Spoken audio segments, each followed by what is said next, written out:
This is Justin and Erica from You Are Creators, and we have a special guest today, Mr. Trevor Blake. Welcome, Trevor. Hey, Justin, how are you? Very well, very well. Okay, so just to give you all a little information about Mr. Blake, Trevor. Trevor Blake is a New York Times best-selling author. He's a serial entrepreneur who happens to be very successful. He's also a self-made millionaire. He grew up in poverty. He's a philanthropist. He has a degree in radiation physics and nuclear medicine. He's also worked as a senior therapeutic radiographer in one of the UK's busiest cancer treatment hospitals.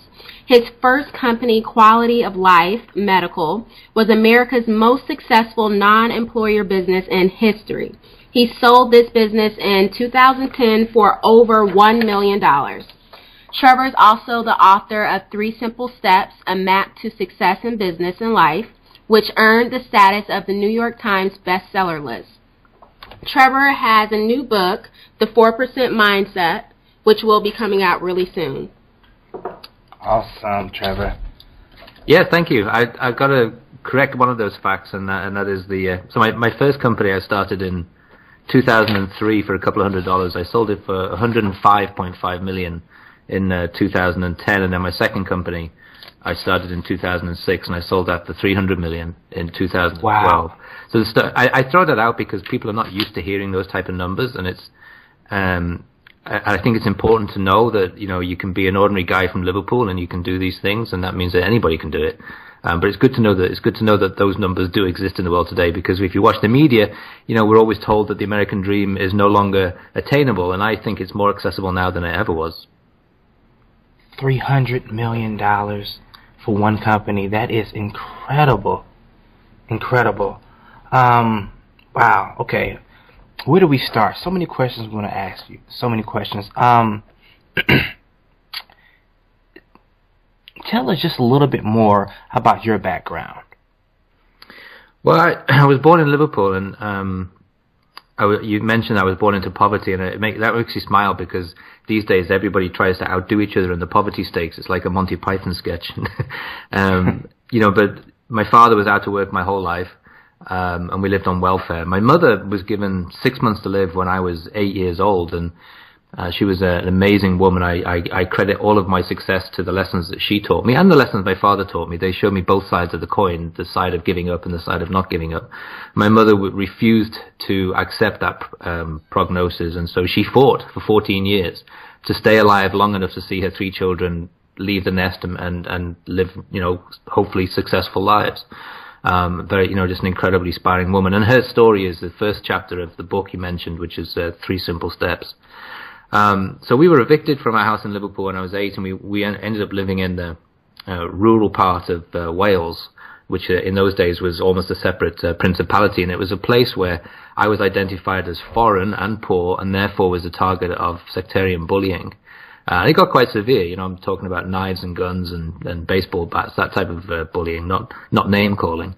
And you know, I fought when I could, and I ran when I could, and in the end, I thought the easiest thing to do was to stay out of everybody's way. So when I knew that the gangs were looking for me, I would hide in the public library in town, and that's a place I knew they would never go. And I got to know the librarians really well, and at the back of this library, in the reference section, they had a whole shelf of autobiographies, and so I just started reading these autobiographies, and they just inspired me. They changed my life. People like C.J. Walker, obviously people that are well known here in America, like Henry Ford and right. You know, Colt, and some of my personal heroes like Einstein.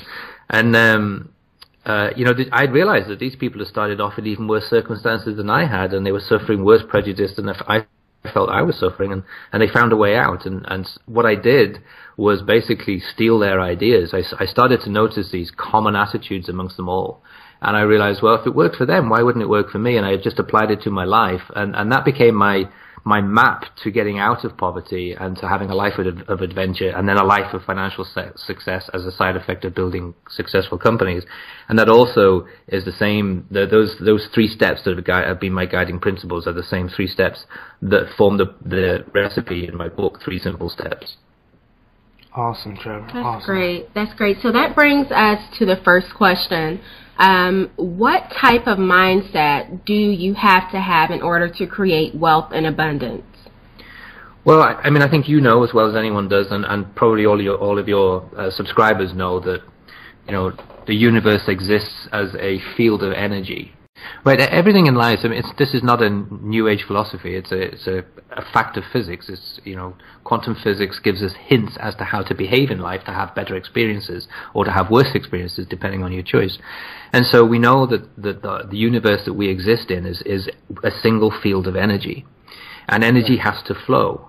And the challenge that most people have, or a lot of people I come across have, is that when they contemplate wealth or abundance, they contemplate it as a thing to achieve. And the anecdote I use quite often is, if you imagine energy as a fast flowing stream, and you then cup your hands and you scoop up some water, and you do nothing with that, you just hold that water. Eventually, the water in your hand will stagnate, but the stream keeps flowing. And most people's view of wealth and abundance is that it is something to go and grasp, something to put your arms around and hold. And it's not like that at all. I find wealth and abundance comes as a side effect of doing something that creates something that wasn't there in the first place. So, building a business is an obvious example. If you build a business and you survive long enough to be successful, then wealth and abundance come naturally as a result of that. But if you aim for wealth and abundance, you'll end up with a really fragmented business, and you probably will go out of business. If you're an artist and your goal for being an artist is to sell art, then it's highly unlikely that you're going to be a successful artist. But if you're an artist who wants to achieve something in people's minds and take their experience to a new level, very often that then becomes something that people want to gather around, and that's when the wealth and abundance follows along. So I find wealth and abundance becomes the sort of side effect behind doing the right thing, or trying to make a positive difference in the world, whatever that may be. It doesn't have to be anything really grand. It can be something really small. It could be having a slightly better waste management system. It doesn't have to be Google. It can be but wealth and abundance will follow naturally as a result. Right. Okay. Awesome, Trevor. What advice would you have for people who want to start their own businesses? It's a great question, and I come across people all the time who say, I've had a great idea, but then, of course, the world interferes and they lose the power of that idea over time. One of the key principles that I talk about in 3 Simple Steps and some of my other work too, is that it's very important, not what you think, but how you react to what you think. It's very important to react forwards always. And so what I recommend is when people want to start their own business or they have an idea, and we can talk about how do you create that type of idea, where does that come from, and what makes a good idea if you want. But when you have that idea, it's very important to react to it in a way that's beneficial. So I recommend everybody, when they have an idea, is that they go online, they find the cheapest website they can that incorporates companies, and they incorporate the idea. That's my first company. I had an idea. It wasn't very, I had a great idea, but I didn't have anything more than an idea. I didn't have a business or anything, and so I incorporated my idea, as TGB International. That was my name, TG Blake. So TGB International. And what that does is a week later, you get a package in the mail, and on the package, on the very top, it has the name of your company in big letters, and then underneath there it says Trevor Blake, founder and CEO, and that gives you a huge boost of confidence. And the thing is, you put that on your desk, and instead of every morning seeing all the emails and the crises that you have to deal with in your daily work, and then at night time, watching TV or all the rest of it, when the first thing in the morning and the last thing at night you see is your company's name and yourself as CEO, what it does is that allows you to continue to create the thoughts of what your company is going to turn out like, even though right now it's nothing more than a vague idea. And it starts to become less of a vague idea the more you look at that piece of paper, and eventually you find yourself thinking about, how would you manufacture the product, or who would your distributors be, how would you structure the company, where would your office be, and before you know it, you're starting to create this real company, not in the world that we understand, in our 3-dimensional world, but in this mental world. Another clue that quantum physics gives us, string theory tells us that nothing can exist except in 12 dimensions, and we're only capable of understanding 3 dimensions of space and 1 of time. But all these other dimensions exist out there. There's another 11. There's another 8 dimensions of space, In those dimensions, you're able to create this mental picture, and eventually that will come back into your life in the dimensions that we understand. And this is what I've done with all my companies. I've created them almost completely mentally first. And then suddenly things happen. The phone goes, someone walks through the front door, I meet someone in a coffee shop, and it all starts to come together physically for me. And the next thing I know, I wake up and I'm a real businessman. I've got a company. Where did that come from? Wow. I'm going through that right now in the movie business, actually. We're doing a movie.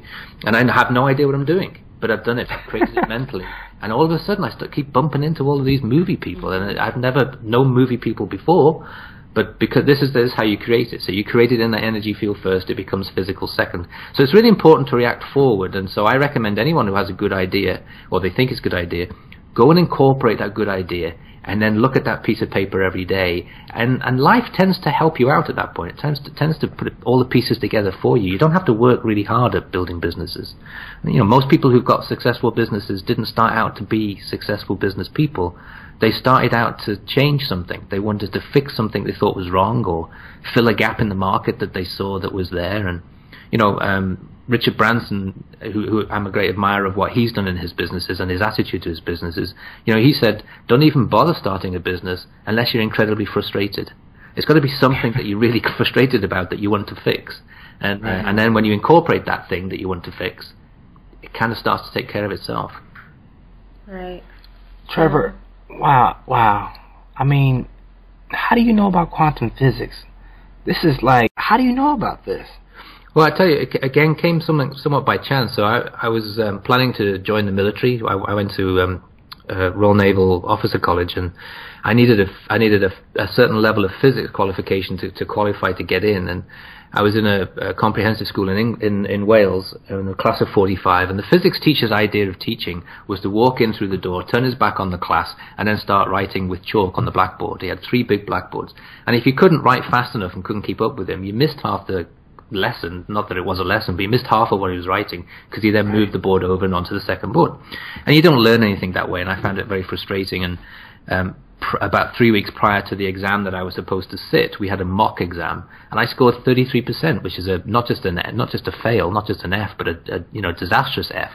And he came up to me and he looked at me in the eye, he didn't like me, and he came up to me and he said, you know what, I wouldn't even bother sitting the exam if I were you, go and study something else. And I got so mad at him that I went to the library, what a wonderful institution that is, and I pulled out all the physics books I could find, and some were physics that I'd already studied, some were physics I was supposed to be studying, but other books were physics that were way beyond where I was, and they were talking about this thing called quantum physics and quantum mechanics and quantum theory, and I was absolutely blown away by the information that it provided and the opportunity it provided, and it completely changed my approach to the world, how I interacted with the world at that point, and I just became a perpetual student. So I went on, anyway, cut a long story short, I did sit the exam and I scored an A. And after the exam, the teacher came up to me and he refused to believe that I had self-taught myself in 3 weeks. He was absolutely convinced that I'd cheated. I must have brought something into the exam room, and he almost interrogated me. Anyway, so I got my qualification, and then I became an avid fan of physics. So I went on to get my radiation physics degree in nuclear medicine, and then after that I've just been a perpetual student of quantum physics, because it gives us so many clues as to how to create better experiences for ourselves. And I've used those. I mean, it's not, I don't put it on a shelf and think about it. I use quantum physics every hour of every day of my life, and it's I feel it's a shame that it seems so mystical to people. And the problem is that when physicists discover something, they have to give it a label. And if they would label it Bob or Justin or Erica or Trevor, we'd be interested. We'd say, I'd like to learn about Erica physics. That would be something I'd want to see. But they don't. They call it quantum entanglement and wave particle duality and stuff like that. And to most people, they just want to jump out of the window when that happens. Wow, that's very interesting. I would like to just touch on something that you said a little earlier. You mentioned the importance of incorporating the business or incorporating the concept, and I think that's really interesting because someone really recently told me that investing in yourself is one of the most important things for entrepreneurs to do. So what are some of the common traits that you would say you've seen in a lot of successful entrepreneurs? It's definitely that desire to create something or fix something or fill a gap. It's a burning thing. It's right. It's in your core. You can't really go to sleep at night without thinking about it, and you can't wait to get up in the morning to do something about it. So I see that in successful entrepreneurs.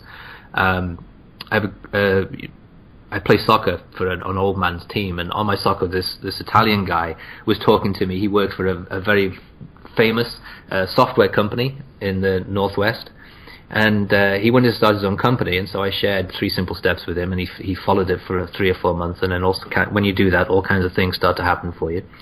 And he went out and started his own thing. He had what I thought was a great idea.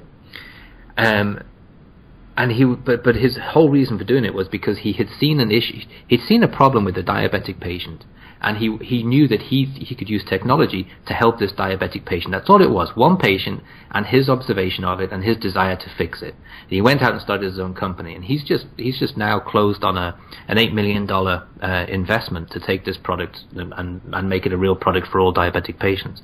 But it all stems from the fact that he just had this absolute desire to make a difference. My own company, when I started my first company, it was because I was working in the pharmaceutical and biotechnology area, and I was really frustrated by the corporate wastefulness. You know, it's endemic in the Western world, and nobody really worries about it.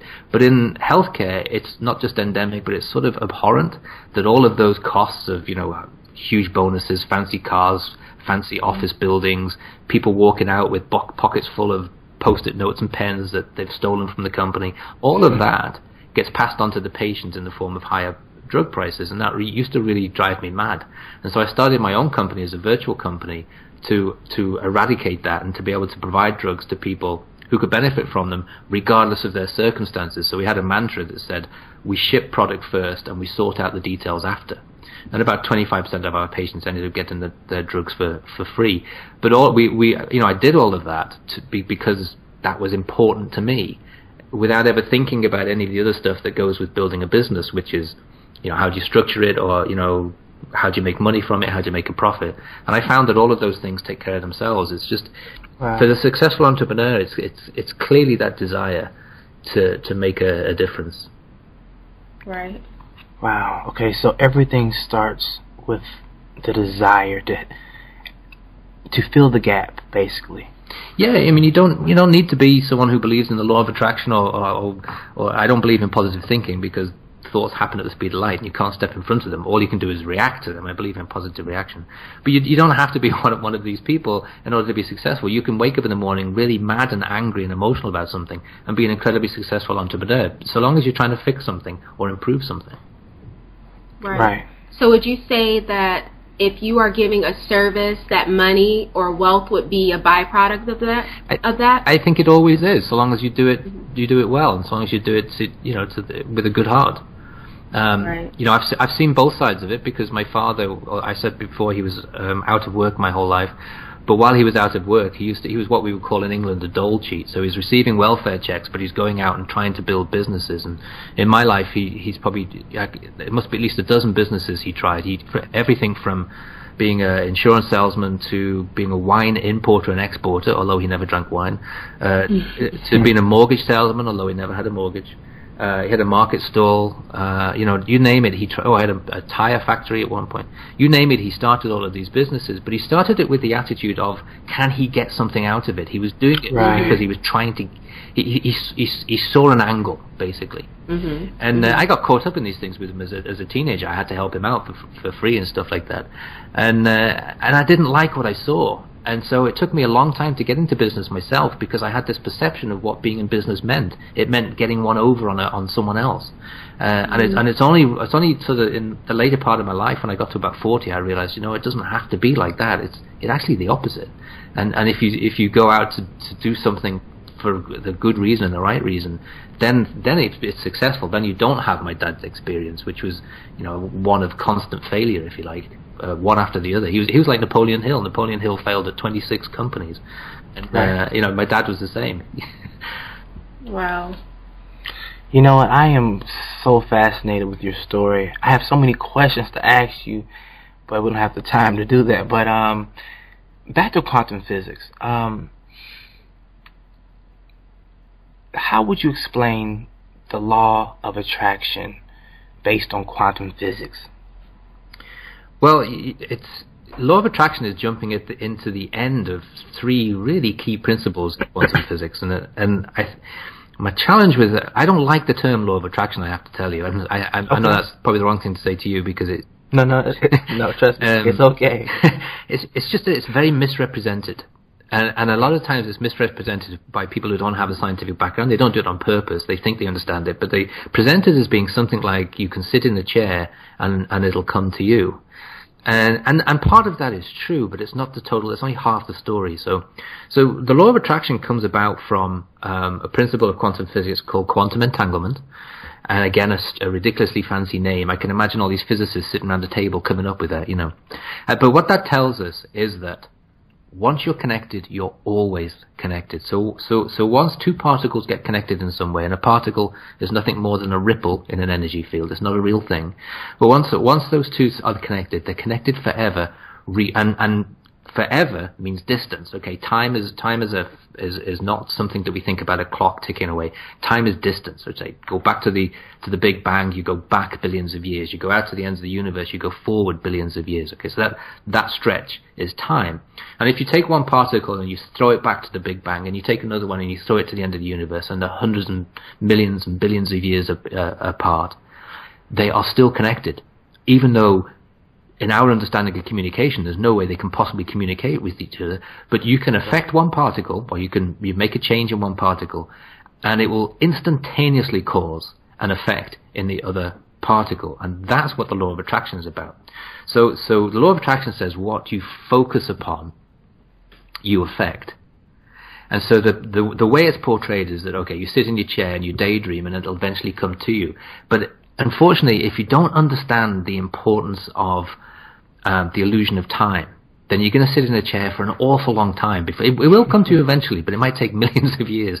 And people aren't prepared to wait that long. They want this thing tomorrow. They're fed up with their life. They say, I want a better life. I want to improve it tomorrow. Well, you have to mix the law of attraction then with the power of intention. And it's not right to separate those two because they're part of the same quantum physics law of entanglement. And to avoid making any of it complicated, the simple law is where your attention goes, energy grows. Right. And so if you're focusing on what you don't want, you're going to get more of what you don't want. So if you're thinking about the debt you're in, if you think about the weight you want to lose, you're going to end up having to lose more weight, and you're going to end up being in more debt. If you're focusing instead about a cash-rich future, or being trim, slim, and fit, then you're going to be slim, trim, and fit, and you're going to have a financial future that you want.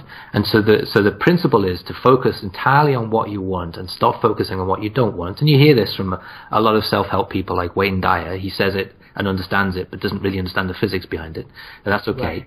Right. But the second part of all of that is to understand the illusion of time.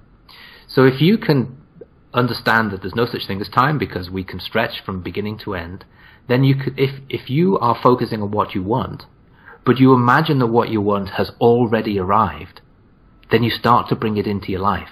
And that's the piece that's missing in law of attraction sometimes, is that people don't understand that you can affect time. So you go forward in your mind and you say, okay, right now I'd say, okay, I want to be a billionaire. Instead of saying I want to be a billionaire, because I'll always want to be a billionaire, I change my mindset and I say I am a billionaire, I was a billionaire, and this is how my lifestyle was when I was a billionaire. And you start to use your imagination to to create this sort of ideal lifestyle in your head that matches the dream that you have. And by bringing this illusion of time backwards, then you start to create what you want in your life. And it sounds more complicated than it is. It takes longer to talk about than to do, because you can do this in a second in your head. So my 3 simple steps, the book 3 Simple Steps, explains all of this and how intentions, why people get so frustrated setting goals and intentions and with the law of attraction is because they miss this critical piece of time. And so when you match that third step to the other 2 steps, then you get a recipe that works. Trevor, wow. I can listen to you talk all day. This is wonderful. This is exactly what I needed to hear personally. And I know that my listeners will love this information. Wow, okay. So many questions. Okay, wow. So, how does it feel to be worth that much money, Trevor? I don't think about it, and I might be naive in saying that I don't think it's ever changed me. The only thing it changes is obviously it gives you more confidence. Right. I don't know. I never really think about it. I just Wow. It's just you know, it's funny. The interesting thing is you just get comfortable. You just get more comfortable as time goes by. Now, one of the things that is important, you know, when I first started off, obviously I had all of these dreams, and I imagined having my own company and it being incredibly successful, and making all the investors happy and making all of these patients happy and all the rest of it. In order to achieve that, you really have to start to create the illusion in your brain of it already happening. This is what we just talked about with these two principles, right. Power of intention, law of attraction. In order to make that comfortable, you have to put yourself in a position as well. You can't just sit in the chair and do it. So let's think of a simple example. Okay, let's imagine that one of your listeners doesn't like where they live, and they dream of living in a luxury house on a beach somewhere. Well, if you sit in the chair and imagine it, it might take a long time before you get the feeling of what that life would feel like. So what you have to do is you have to go out on a Sunday and you have to look for open houses, you know, on the beach in your ideal place, and you have to walk around those houses and you have to touch everything and you have to smell it and you have to look out the window and imagine the view. You have to get this really specific feeling that you belong in this world. And so that's a little bit of what I did when I was starting out with my own company, is that I wanted to know, you know, my background had been primarily sales and marketing. So I went to all the companies that I admired and I shadowed the CFO and the vice president of regulatory and human resources and all of the different functions until I felt really comfortable that I could be as good as all of these incredibly successful functional leaders. And then when I really got into starting my own company, I had that level of confidence and comfort that when this company grows from $200 to $100 million or to $300 million in value, that I will be comfortable with it. I'll be able to grow with it rather than feeling that it's getting beyond me or that I don't deserve it. So that's it's a critical thing to do when you're starting out as a young entrepreneur, is to make sure that you understand all the functions at the same level as the leaders of those functions, and you do it on all of the, you know, so you do it with all your intentions too. So, you know, if I want to you know, if I wanted to be, if I want to go from poverty to, well, here's something my wife and I used to do. Okay, we used to feel very intimidated going into hotels because we couldn't afford to stay in hotels. So what we used to do is make ourselves go in, and we would spend whatever spare money we had. Instead of going to some chain restaurants and buying a meal for $5 or $10, we would go into these fancy hotels and we'd buy a drink for $5 or $10, but we would sit at this bar, this beautiful place and this amazing surroundings with all of these incredibly successful people around us, and we did this over and over again until in the end we just felt comfortable being there.